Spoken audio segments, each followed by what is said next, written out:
Pluto exposes what can no longer be sustained and must be transformed. And as it activates the Aquarius stellium in the sky over the next 2 weeks, the question isn't what are you going to create or transform, but what kind of system are you running your life through? Where in our lives we have been running on an outdated system, both personally and collectively, and we have an opportunity to choose a different way. Now, the thing about this is that one of the most important systems in going through this transition is our nervous system. And any sort of change or transformation or thinking our way through a transition that doesn't include the nervous system is going to fall flat. And Pluto may feel more confusing instead of empowering if we are trying to force and pressure change on a system that is not willing to change. And so we move into a new way of transforming. Pluto doesn't upgrade systems through inspiration and hope, right? It really upgrades by pressure, by pain, by awakening our desire or our need for some sort of psychological death that requires us to go into the recesses of the subconscious and the unconscious to see where it is exactly that we are creating our own downfalls in our lives. This week feels like there is a lot of pressure, and the time surrounding this as well, when we even look at the gates that are being activated through human design, which splits up the sky into 64 gates versus the 12 signs, we see that we are being pressured consistently. From about January 18th to the end of January, we have all of the personal planets being activated by Pluto. Now, this is not totally, no, it is really crazy. But, Pluto stays in a sign for a long time. So planets going through Aquarius are bound to happen multiple times. However, the fact that they are all going through this change at the same time in a very short time period, oof, there is an intensity to what is coming up right now in every aspect of our lives because it's every single personal planet. Pluto transforms through that intensity. It is an eruptive, truth exposing, depth oriented, powerful force of transformation.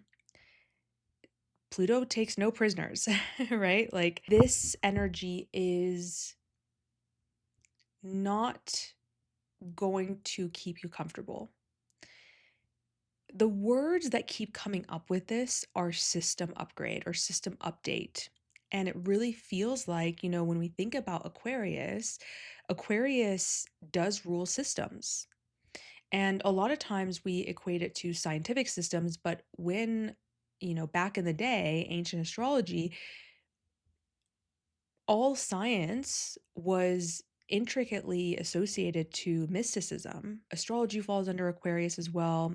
Aquarius is the future, right? And it really represents the idealistic desires that we have for our world and equality and the common man and fairness without losing individuality, which is so, so important for Aquarius energy. How do we not defile the desires of a human being to exist exactly as they are and also create a just and fair society for them in which they can live? Inclusivity without having to lose uniqueness. Aquarius is ruled by Saturn traditionally, and the modern ruler is Uranus. When these two come together in the sign of Aquarius, there is a tension between freedom and responsibility. How do we build real systems with structure that allow for freedom in our lives and externally? But for the purposes of today, let's zoom in on the self, because we are a microcosm, part of the macrocosm, and how we relate to our own internal process, to the people in our lives, to everything is how we then go and set a standard for how the world should behave. Pluto rules the unconscious, the underworld. Psychotherapy in the aspect of having to turn it back on you and your own shadows, and how so many of our problems in our lives and the power dynamics that we get into with the world are actually rooted in our own psyche. And our psyche is always looking to achieve wholeness. So it will bring situations into our conscious awareness, into our lived reality, in order for you to be alerted of something that is actually happening within yourself. So this is not to diminish what actually happens in the 3D reality, which has very real consequences, right? The 3D reality for me and the consequences of that are shown by Saturn. There are consequences there, absolutely, and there's responsibility there, absolutely. And how do we expect to change systems that are much bigger than ourselves when we can't even sit with our own system, right? And namely, the nervous system. How we deal with the changes that are coming up in our lives right now create a massive difference in how we experience the transformations that are being invited by these transits. If we meet them with old, outdated patterns in which we try to dominate them, we will fall back into past patterns. And listen, sometimes we've got to hit patterns again and again, again, and again until we can really move past them. Okay. So, no shaming yourself if that's where you're at. And also keeping in mind that if we can meet these transformations, because listen, when Pluto comes in, there is no mediation. Pluto burns it down. So it can be a breakthrough, it can be a breakdown, right? It can be a system upgrade, or it can be system shutting down, right? So how we meet this energy is really what shows us how powerful it can be to do good or bad, right? And as we're speaking about good or bad, I think it's important to even go into the gate that this is happening in human design and in gene keys, which is gate 41.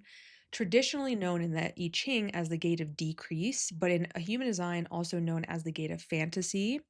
And it moves, the gene key 41 moves from the shadow of fantasy into the gift of anticipation. And the reason why I bring this up after mentioning quote unquote good or bad is because when we think about decrease, and this being where all of these planets are essentially moving into, moon, sun, moon's already moved through there, but then sun, Mercury, Venus, Mars, all of them.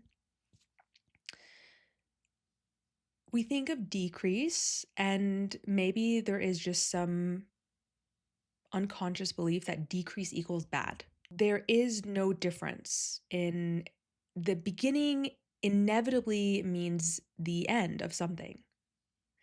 And gate 41 is actually interesting because it's the start codon in human design.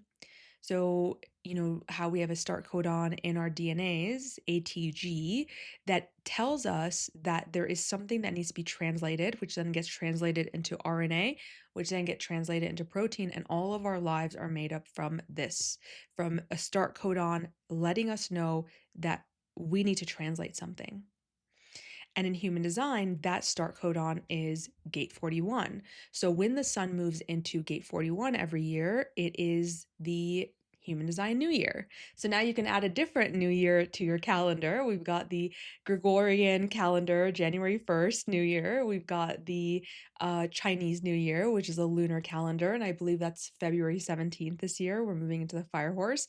Then we've got the Human Design Rave New Year, and then we've got the astrological and Persian New Year, which is the vernal equinox, the spring equinox, beginning of Aries season. So just so many opportunities to enter into the new. Okay, this is just another one of them.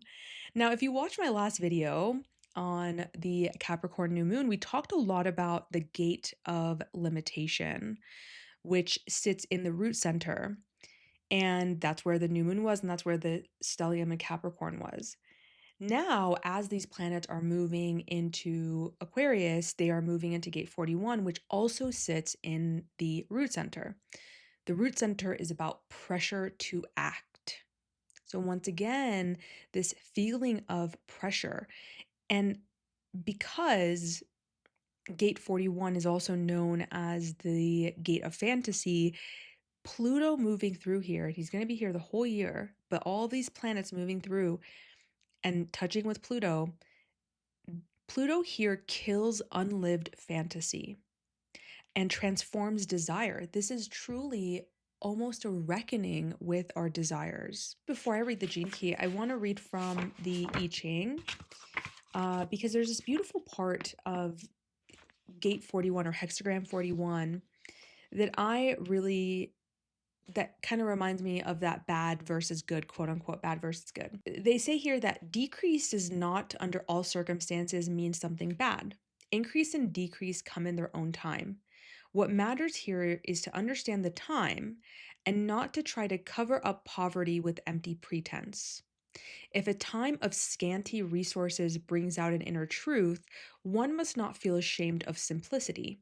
For simplicity, then, is the very thing that is needed to provide inner strength for further undertakings. It's essentially saying that if you're at a time where a decrease needs to happen or there are scant resources, whether that's financial or scant resources of support or understanding or certainty or something to anchor into, that is going to bring out an inner truth. And we might need to scale our lives back in order to be able to deal with that inner truth, knowing that the pruning that might be happening in our lives might be the very thing needed to provide inner strength for further undertakings. So when we move into gate 42, which is, it's not in sequential order in the sky, but in the hexagrams it's numerological order. So it goes from 41, the gate of decrease, to gate 42, the gate of increase. So when the time comes to increase, we have energy available to us to transform, right? Energy is neither created or destroyed, it's transformed. So when we decrease, we're essentially freeing up more energy to be able to transform with. On my Substack, follow me on Substack. I always put in the description down below. I recently just put a note on there about how one of my plants had been struggling for a really, really long time. And I had gotten her and she was already not in good shape and I had rehabbed her. And then for like months, she just has not been doing well and I haven't been able to like really help her. And I was like, you know what? I'm just going to throw her away. And before I did that, I said, you know what? Let me just cut off her leaves and stems, bring her back to the bare bones and see what happens. And the most amazing thing happened. She is growing better than she ever had before. Sometimes a decrease is exactly what we need. We need to prune our lives in order to get to some sort of inner truth, have the nervous system capability to be able to deal with that inner truth through the sensory stimuli that come up, right? This is the work we're doing in Inner Evolution Immersion right now, which has already began, and we did fill all 20 seats. So I did close the enrollment for this round, but I also will put the waitlist in the description down below if you're interested in doing Inner Revolution Immersion. The first week was, of course, about somatics, and what a powerful week to be working with the nervous system this week as we are going through this system change in so many ways, a new way to meet the challenges that show up in our bodies the transformations that are trying to occur, but a lot of us can't deal with the sensory stimuli that come up, the sensations that come up, because we were never really taught how to do that. And so we suppress, we avoid, we disconnect, we freeze, flight, fight, and we end up diminishing responsibility over our own lives and our responsibility for making our dreams a reality, which is exactly what this gene key is about, right? The shadow of fantasy to the gift of anticipation. Richard Rudd says here, at the shadow level of consciousness, the 41st gene key centers around the issue of fantasy and dreams. Being in the thrall of the 41st shadow of fantasy is like holding the key to your dreams in your hand, but never turning it in the lock, right? Because it's a start codon. So you have the key to translate these dreams, but don't ever put it in the lock and turn it. And so on the repressed side, this looks like living in fantasy land. And on the reactive side, this looks like just having a ton of nervous energy and implementing every single desire and never really getting anywhere with it because it's not, you're never giving anything time to reorganize and to actually become something because you're moving from one desire to the next. That's that pressure to act in the root chakra or in the root center. It is because of the 41st shadow that our planet is populated by people who dream of a better life, but who, for one reason or another, are unable to bring their dreams into reality. The 11th house is ruled naturally by Aquarius, and it's about our future visions and our dreams, right? And Aquarius is very future oriented, it's very systems oriented, it's very idealistic. But let's not forget, once again, that Saturn is the modern ruler. So we can't just dream of a better future, we have to build it block by block. And Pluto right now is really excavating in what ways are you building, are you not building your dream? And in what ways are you saying you want something, but instead you are doing something completely different? I'm working on a video that is going to be talking about this because in my Pluto and Aquarius video that I made a while ago, I talked about how one of like the shadows of, I have a hair somewhere and it's like bothering the crap out of me. It's like somewhere. Um, girls know, maybe guys know too. It's so annoying. There's this video that I talked about, like one of the ways that Pluto is bringing up shadows of Aquarius is that it is bringing up ideological oppositions, right? Like I am right, you are wrong.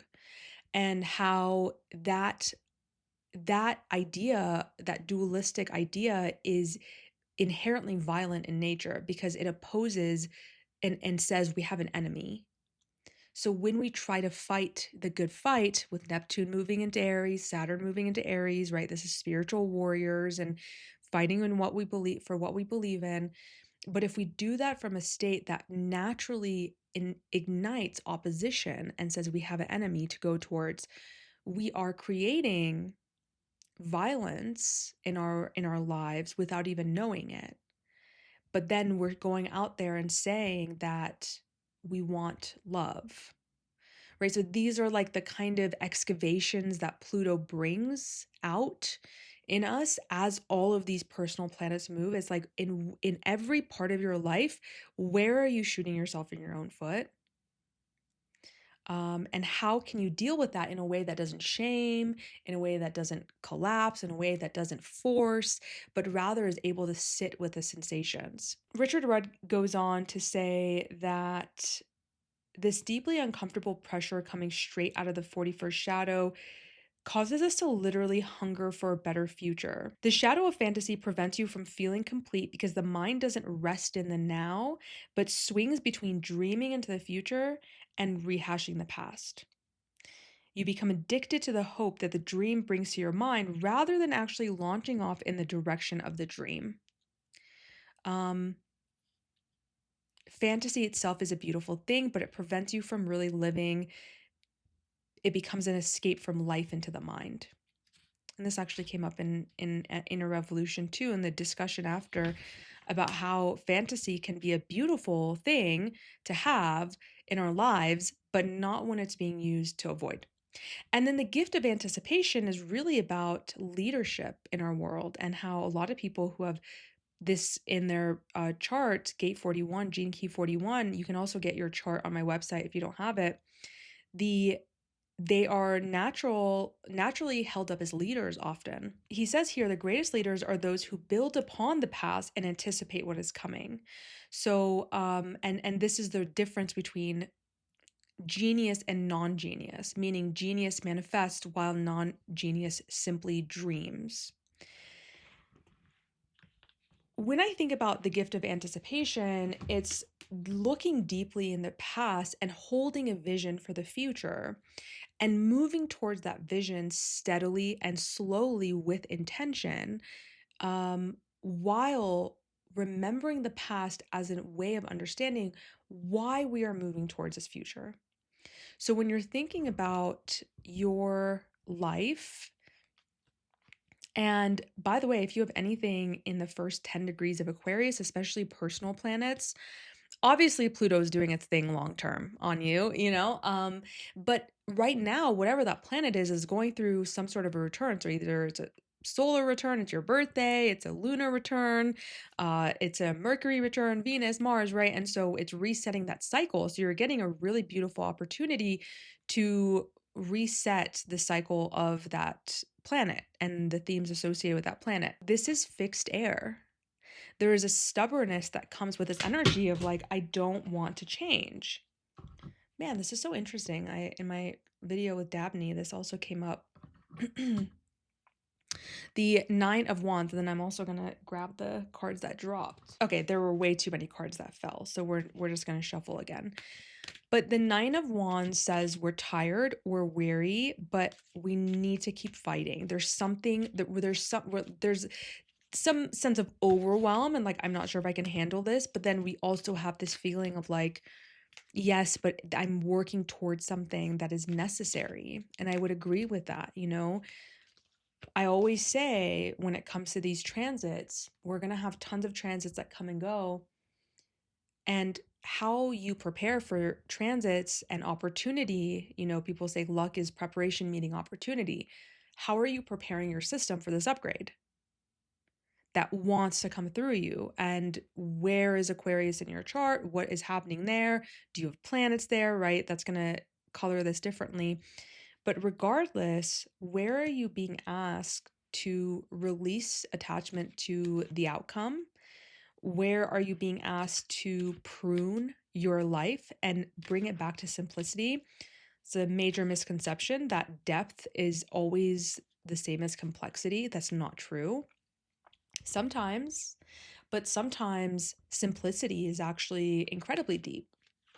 That's kind of the work that I do with the nervous system in my group programs, in my sessions, right?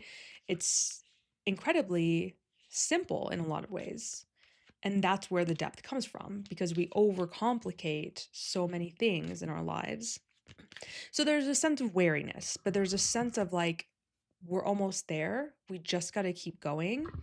And that's a really beautiful message for this time. So 9 of Wands, we're almost complete, right? The 9 energy, which is not quite the 10, but it's getting there. It's a card of perseverance as well. So here's the thing about perseverance, because the energy of Aquarius, like I said, is fixed air. So there can be a stubbornness. So are you persevering toward a direction that is actually contributing to your downfall, right? This requires asking yourself, like, looking at the patterns in this book. Richard Rudd talks about how gate 41 entrenches us in these like very intense patterns. That's why, I always say shadow work is more powerful when done with somebody else, because you get to have that mirror back to you on what patterns are coming up for you. And doesn't mean they're always right, but you get somebody that you can trust that can tell you that. I also got Queen of Pentacles.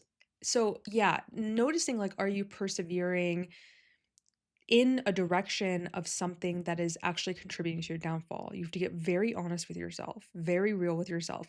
Look at the power dynamics that are happening in your life right now. Maybe they're within yourself, maybe they're with other people.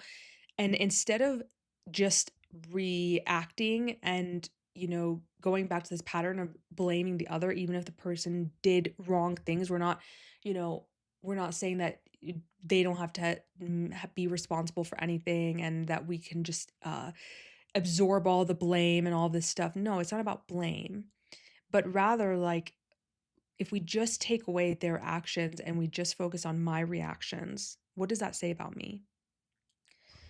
And then on the other hand, if you are doing something, just like if you're in my inner revolution immersion and you're watching this and you're persevering and you're staying with the habits that we're working with, of staying with the body, of staying in connection with the body, then that is probably one that you want to continue working toward, right? You want to continue persevere towards. And for me, the Queen of Pentacles is just, once again, bringing back the earth element, bringing back the idea that of taking care of yourself in a really holistic way and taking care of the others around you from a really grounded place. Because Pluto can incite the best and the worst out of all of us, right? When Pluto goes over certain parts of our chart, for me personally, Pluto is opposing my Mars. Lots of fun there. And I'm honestly loving it, but I can see how it is asking me to transform so many of those impulsions around anger and assertion and independence with this opposition. He's also creeping up on my Saturn. So, doing lots of stuff. But once again, especially with those personal planets, we really feel those transits strongly. This is asking for grounding. This is asking us to stay in a state of connection, even through our pain. That is one of the most subtle but most powerful aspects of transformation. Can we stay present and open even when we are in pain?